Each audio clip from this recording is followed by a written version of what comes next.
Hello everybody, my name is Starrapter and welcome to the channel. I'm coming to you live from PAX East Boston 2024, doing some reviews on the runs for some comics that came out this week. And yes, I love doing these reviews in the middle of a convention floor because why not? Let's have some fun with it. I might have to revert back to some notes on my phone from time to time because I'm talking about 4 comics this week. So bear with me here, everybody. We're talking about Visions. We're talking about Thrawn Alliances. We're talking about the High Republic. We're talking about my favorite, freaking Jango Fett. All right? So there's a lot to get into. I'm going to be referring back to my notes from time to time because there's so much to get through. I was reading these comics. It took me well over an hour to sit there and absorb because all these comics are so good that came out this week. So before we get started, if you like this content, you already know what to do. Go ahead and subscribe to the channel. Hit that like button if you like this video. Help spread the word about my positive Star Wars community here. And I have also my companion video to PAX 2024. So if you're watching this going, oh, what is going on in the background? I have a whole video that's dedicated to all this great gaming content. So without further ado, let's jump into it. This is Visions number 1. This is written and with the artwork by Takayashi Izaki. This is the guy that did The Duel, right? This is the very first Visions short released on Disney+. So it's really cool because this is exactly a prequel to what happens. Basically, the crux of the story is you have the Ronin, how he gets the droid, right? Because there's a whole story behind how he gets that droid with the straw hat, that iconic droid with the straw hat. So we get this whole really cool story about how that droid was scavenged, picked up by this older gentleman, samurai type guy, and he was apparently a Sith at one point because he's got a red lightsaber. So you have the Ronin that defeats this guy in a duel and thus gets the droid as a companion. So it's a really well done story. I mean, first off, just shout out to the creator that did all of this on his own. I think the only person that was otherwise involved was the colorist or the letterer, I believe. This is all in black and white, by the way. Very much gets the essence of Visions of that episode. It's all black and white. You see the red lightsabers really pop in these pages, and it's awesome seeing the transition from watching Visions as an animated thing to reading it on the page, getting that full story now of the prequel version of that story. But it was really touching to see this previous master of the droid and how he interacted with everybody, and how that samurai master was able to kind of really shepherd a relationship, and how he had the vision of Ronin eventually taking him, which is how he was able to get him back there. But, you know, these are going to be kind of truncated reviews as I'm, you know, a little distracted by what's happening around me. And it's not going to be as deep with these reviews as I've done in the past. But I really did enjoy Visions number 1. I hope we get these on an annual cadence. I feel like having this story constantly evolve. We've got the Visions novel, which I thought was really cool, that was in this dual kind of lore sphere here. But yeah, definitely like this one a lot. Moving on, we have the continuation of the High Republic with the High Republic issue number 5. This is Children of the Storm, Chapter 5. This is Monster and Apprentice. This is written by Kevan Scott with artwork by Ario Inandito. And Ario Inandito on Twitter put out that I think this is his last High Republic artwork he's done. Right, this guy kicked it all off with issue number 1 of Phase 1. So give this guy some praise because he was one of the shepherds, one of the archetypes, architects, if you will, that created this thing, gave it the vision for what we see it as today. He was also helped out by Marika Kressler, who had done a lot of work on Dr. Aphra. So it's great seeing her coming into play when it comes to these Star Wars comics. But this one has a lot going on. This definitely felt like a much larger issue. Maybe it was. I mean, I think this issue was chock full of stuff because last we left off, we have Keeve Trennis that is going after her previous master of Skier, who was found alive in the occlusion zone, but he's gone crazy because this McGrath syndrome has caused him to just become fierce and primal fury, taking out his own Jedi survivors that have been there in the occlusion zone with him. So it's really bad news. So we pick up with Keeve and with Lorna D, who is kind of her prisoner, but ally at this point because they both are trying to take down Skier to get him to understand that, hey, things are okay. I'm your previous apprentice. I'm here to help you, right? So we got that going on. Then we have this whole storyline with Sarah and Tarek, who are those Force Bond twins that are running around that same planet. And now they are getting enticed by this dark side entity that we believe is a nameless that's nearby that's causing them a lot of this terror. At one point, I believe it's Sarah that starts imagining the Drengier. And I got really excited, guys, because I've been hoping for these things to come back, right? They went away in phase 1. They're coming back, but it was just a vision of fear, right? The nameless do that, right? Whatever you fear, the nameless make a reality for you. And it is torment, and it is terror and horror that immobilize you, and that's how they get you. So that was what was happening here. So you have Tarek and Sarah kind of getting separated in these woods, and they're getting taken over. But then we get a savior, and it's a very unexpected savior. I can't believe that this guy came back from phase 2 to save, I think it's Sarah that he saves, but it is none other than the Seppi guy. I mean, we got this guy, Sarek, Tay Sarek. There we go. We got Tay Sarek back in the action, right? This guy's from phase 2. We've seen him in Cavan Scott's run of phase 2 of the High Republic there on the Battle of Jeddah. And now we're actually seeing this guy come back 150 years later, so apparently a very long-lived species. He's going to be helping out Sarah and Tarek. But, yeah, absolutely awesome, right? This issue was chock full of content.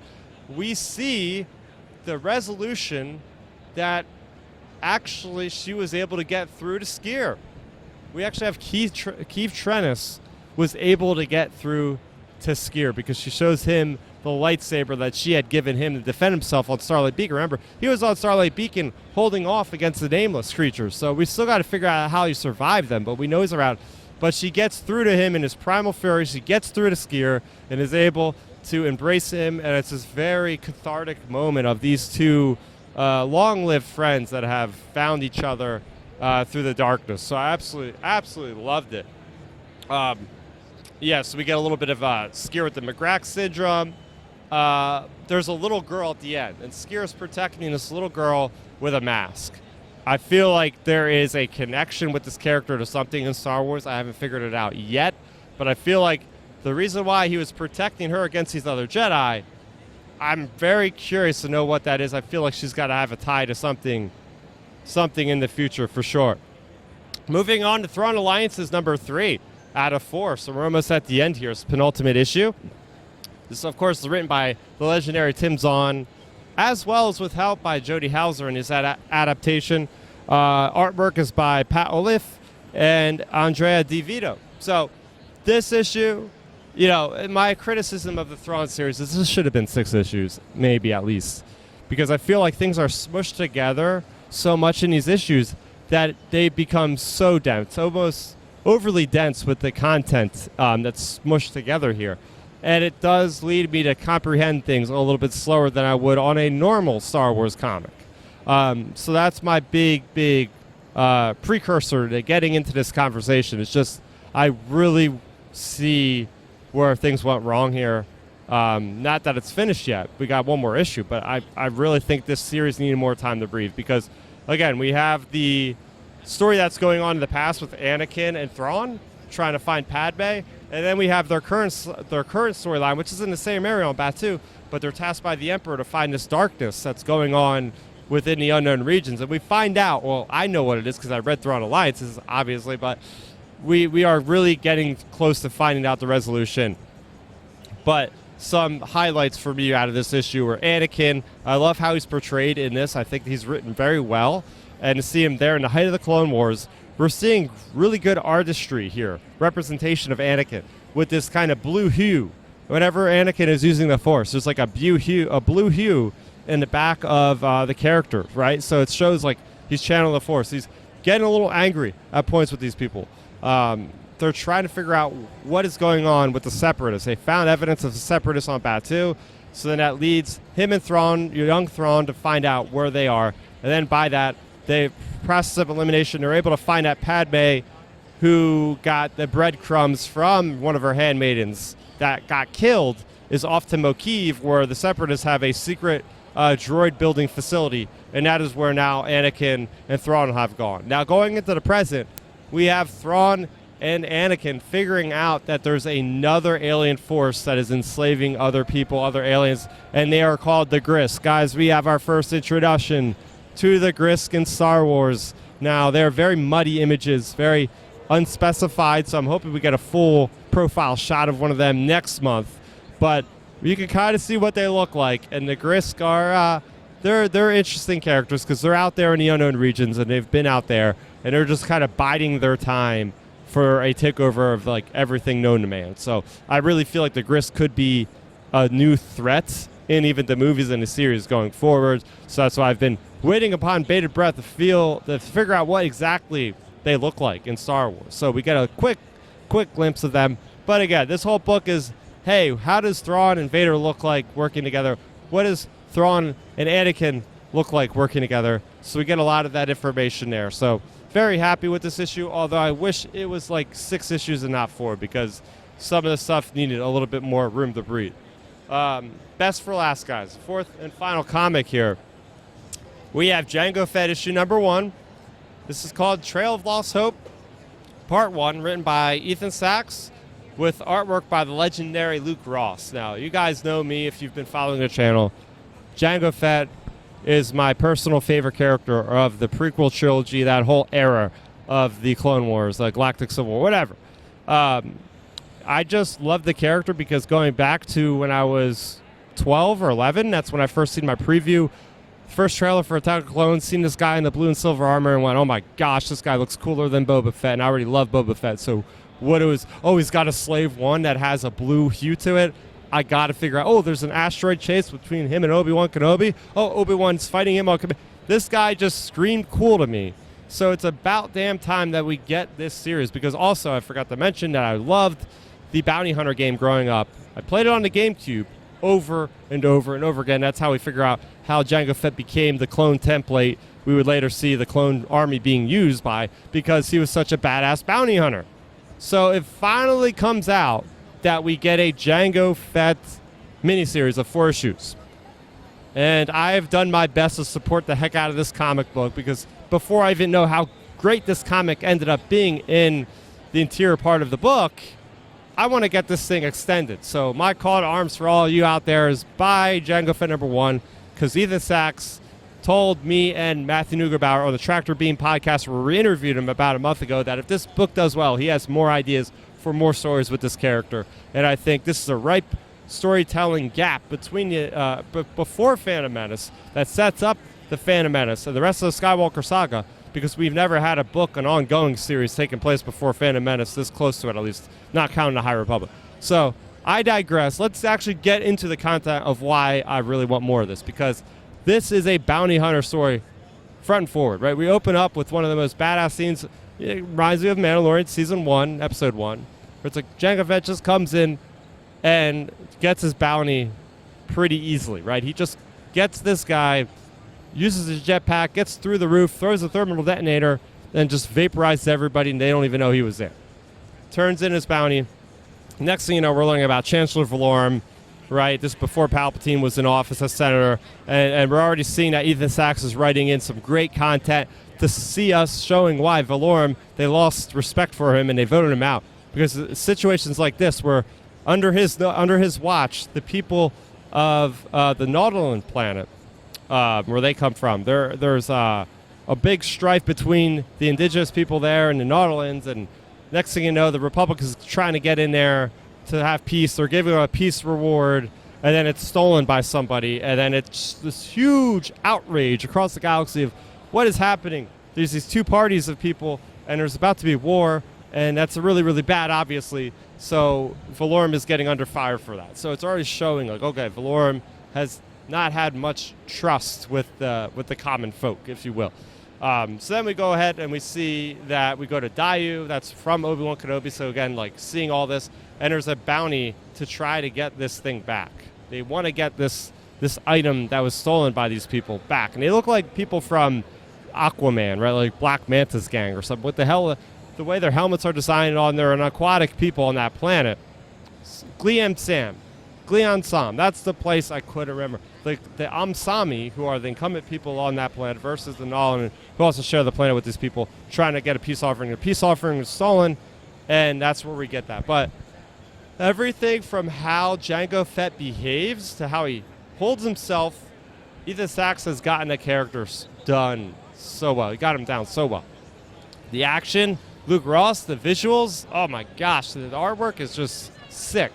A lot of explosions, a lot of fire, a lot of choom, choom, choom, with the sound of Jango Fett's blasters in my head the entire time I'm watching this thing. And there's a lot of kind of mystery around this.